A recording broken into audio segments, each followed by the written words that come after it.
Hi friends, ఈరోజు మనం Bloom's taxonomy గురించి తెలుసుకుందాం. అసలు ఈ బ్లూమ్స్ టాక్సానమీ ఏంటి, అసలు ఇది ఎందుకు అంటే లెర్నింగ్ ఆబ్జెక్టివ్స్ ని డిసైడ్ చేసేది Bloom's taxonomy. For example English learning.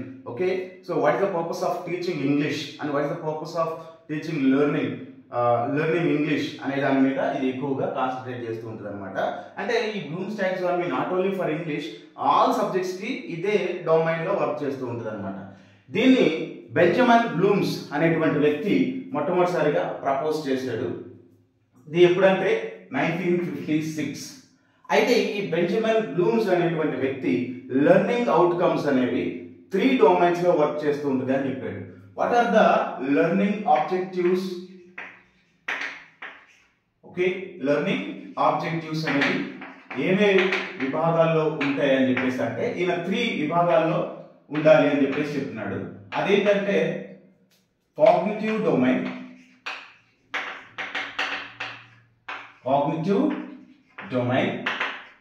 రెండోది వచ్చేసరికి మనకి ఇక్కడ అఫెక్టివ్ డొమైన్,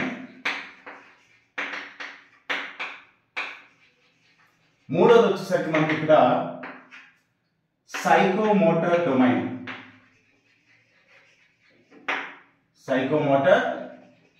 డొమైన్ అంటాం. అంటే ఈ కాగ్నిటివ్ డొమైన్ అనేది దేనికి సంబంధించిందంటే నాలెడ్జ్ కి సంబంధించింది. దీన్నే ఇక్కడ హెచ్ అంటాం, అంటే హెడ్. తర్వాత అఫెక్టివ్ డొమైన్ అనేది దేనికి సంబంధించిందంటే హార్ట్ కు సంబంధించింది. ఇది కూడా హెచ్, అంటే ఎమోషన్స్ అండ్ ఫీలింగ్స్ కి సంబంధించింది.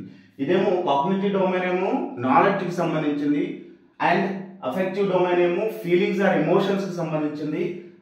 సైకోమోటర్ డొమైన్ అంటే యాక్షన్స్ కి సంబంధించింది, అంటే ఇక్కడ హ్యాండ్. సో దీనిలో క్వశ్చన్ మనకి ఇంకో విధంగా వచ్చే అవకాశం ఏంటంటే 3 H's ఇన్ బ్లూమ్స్ టాక్సానమీ అని క్వశ్చన్ ఇచ్చి కింద హ్యాండ్, హెడ్, హెయిర్, లేదా హ్యాండ్, హార్ట్, లేకపోతే ఇంకోటి ఏదన్నా ఆర్గన్ నేమ్ ఇచ్చేసేయచ్చు. అలా ఇచ్చినప్పుడు మనకి so 3 H's means heart, first one head, heart, hand, 3 H's in Bloom's taxonomy అనేది మనం మెయిన్గా గుర్తుపెట్టుకోవాలి. అయితే ఈయన మెయిన్గా కాగ్నిటివ్ డొమైన్ గురించి మాత్రమే హ్యాండ్ బుక్ 1లో ఎక్స్ప్లెయిన్ చేశాడు. హ్యాండ్ బుక్ 2 and 3 ని ఎక్స్ప్లెయిన్ చేయలేదు. కాగ్నిటివ్ 1 అంటే కాగ్నిటివ్ డొమైన్ మాత్రమే ఎక్స్ప్లెయిన్ చేశాడు. ఈయన చెప్పిన విషయాలు ఏంటంటే there are 6 points in Bloom's taxonomy. So ప్రతి వ్యక్తి ఈ 6 స్టేజెస్ ద్వారా తను నేర్చుకుంటాడు అని చెప్పేసి చెప్పాడు అనమాట. అది ఏంటంటే నేను ఇక్కడ ఒక కోన్ రూపంలో మీకు చెప్పడానికి ప్రయత్నం చేస్తాను, చూడండి. 1, 2, 3, 4, 5 and 6. So first thing is it is knowledge. First ఏంటి? Knowledge. Second comprehension. Third and application. Right? Application, analysis, synthesis and evaluation.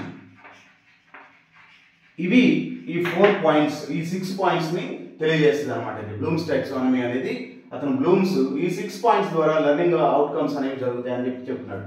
What is knowledge? Knowledge అంటే జస్ట్ తెలుసుకోవటం, ఇన్ఫర్మేషన్ ని తెలుసుకోవటం. For example she place chess అన్నాను అంటే ఇదేంటి, ఏ tense అనగానే subject plus verb place object, V1 plus object ఉంది కాబట్టి ఇది సింపుల్ ప్రెజెంట్ టెన్స్ అని తెలుసుకోవటం. అంటే టెన్సెస్ ని తెలుసుకుంటే, అది టెన్సెస్ ని ఐడెంటిఫై చేయగలిగితే అది నాలెడ్జ్. కాంప్రహెన్షన్ అంటే అండర్స్టాండింగ్.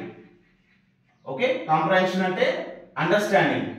ఈ టెన్సెస్ ని తెలుసుకొని దాన్ని మళ్ళీ తను ఒక అవగాహన తెలుసుకొని ఇంకొన్ని సెంటెన్సెస్ ను ఫ్రేమ్ చేయగలిగితే దాన్ని కాంప్రహెన్షన్ అంటాం.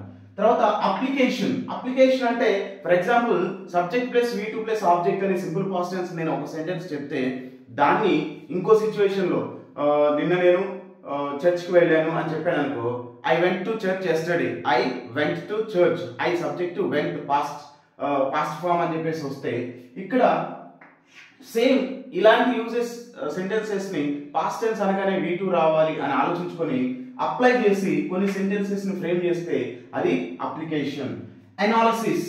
అనాలిసిస్ అంటే ఈ విధంగా సెంటెన్స్ ని మనం బ్రేక్ డౌన్ చేసుకోవడం. Subject verb object, subject verb subject complement, subject verb object complement, ఇలా బ్రేక్ డౌన్ చేసుకుంటా పోతే దాన్ని అనాలిసిస్ అంటాం. అదే సింథసిస్ అంటే ఏంటంటే ఇలాంటి సెంటెన్సెస్ అన్నిటిని యూజ్ చేసుకొని ఒక పారాగ్రాఫ్ తయారు చేస్తే దాన్ని మనం సింథసిస్ అంటాం.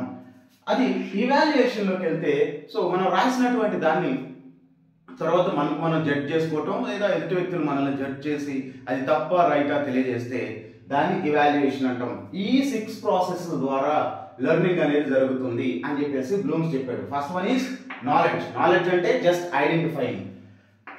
కాంప్రహెన్షన్ అంటే జస్ట్ అర్థం చేసుకోవటం. ఓకే, తర్వాత అప్లికేషన్ అర్థం చేసుకున్న దాన్ని అప్లై చేయటం మన సిచ్యువేషన్ రియల్ లైఫ్ లో. తర్వాత అనాలిసిస్ అంటే మనం నేర్చుకున్న దాన్ని విడివిడి భాగాలుగా మళ్ళీ అర్థం చేసుకోవటం. ఓకే, డివైడ్ చేసినప్పుడు కూడా దాన్ని మనం ఐడెంటిఫై చేసుకోగలుగుతాం. తర్వాత సింథసిస్ అంటే వాటన్నిటిని కలగలిపి మన అవసరమైతే కంపోజ్ చేసుకోవటం, కంపైల్ చేసుకోవటం. ఓకే, అది సింథసిస్. తర్వాత ఇవాల్యుయేషన్ అంటే జడ్జింగ్. ఇది మనకి మెయిన్ గా బ్లూమ్స్ టాక్సానమీ చెప్పింది అనమాట. ఇది బ్లూమ్స్ టాక్సానమీని 2001లో మళ్ళీ రివైజ్ చేశారు. ఓకే, రివైజ్ చేసినప్పుడు స్ట్రక్చర్ లో మార్పులు వచ్చినాయి, కొన్ని ప్యాటర్న్స్ లో చేంజెస్ తీసుకొచ్చారు. అవి ఏం చేశారంటే ఫస్ట్ సేమ్ 6 పాయింట్స్ ఉంచారు. ఇదేం చేశారంటే నాలెడ్జ్ ని ఏమన్నారంటే అంటే ఇక్కడ నౌన్ ఫామ్ ఉంది కదా దాన్ని వర్బ్ ఫామ్ లోకి తీసుకొచ్చారు. దాన్ని ఏం తీసుకొచ్చారంటే రిమెంబరింగ్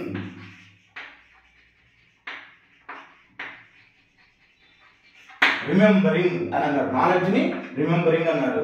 కాంప్రహెన్షన్ ని అండర్స్టాండింగ్ అన్నారు.